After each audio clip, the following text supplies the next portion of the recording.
μυρίζει όμορφα. Ποίημα μελοποιημένο από τον συνθέτη Γιώργο Τζαγκάρη και ερμηνευμένο από τον Βασίλη Παπακοσταντίνου. Τάσος Λιβαδίτης, αλλά τα βράδια.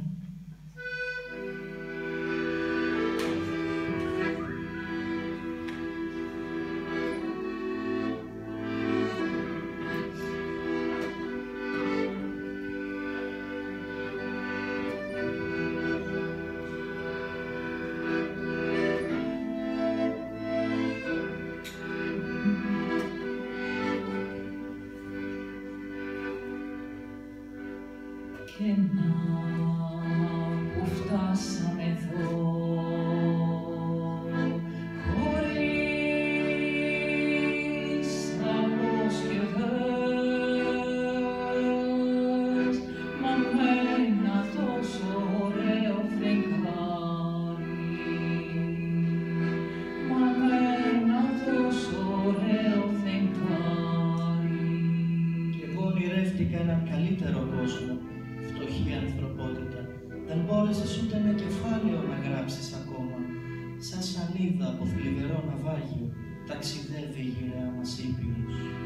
Όλα τα βράδια, τι όμορφα που μυρίζει η γη, τι όμορφα.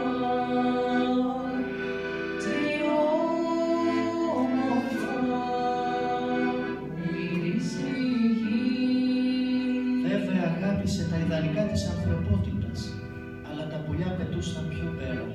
Σκληρός, άκαρδος κόσμος, που δεν άνοιξε ποτέ μια ομπρέλα πάνω από το δέντρο που βρέχεται. Αλλά τα βράδια, τι όμορφα που μυρίζει η γη, τι όμορφα.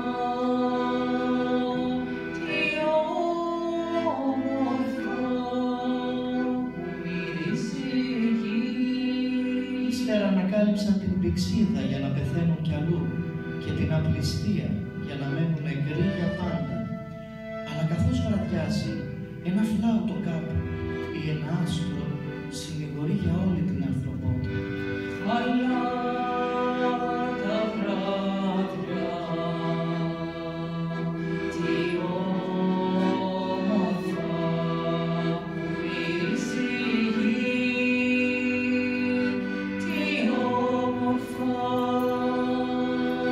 τι όμορφα μυρίζει η γη. Καθώς μένω στο δωμάτιό μου, μου έρχονται άξαφνα φαϊνές ιδέες. Φοράω το σακάκι του πατέρα μου κι έτσι είμαστε δυο. Κι αν κάποτε μ' άκουσαν να γαυγίζω, ήταν για να δώσω έναν αέρα εξοχή στο δωμάτιο. Αλλά τα βράδια, τι όμορφα που μυρίζει η γη, τι όμορφα, τι όμορφα που μυρίζει η γη. Κάποτε θα αποδίδουμε δικαιοσύνη με ένα άστρο ή με ένα γιασεμί, σαν ένα τραγούδι που καθώς βρέχει παίρνει το μέρος των φτωχών.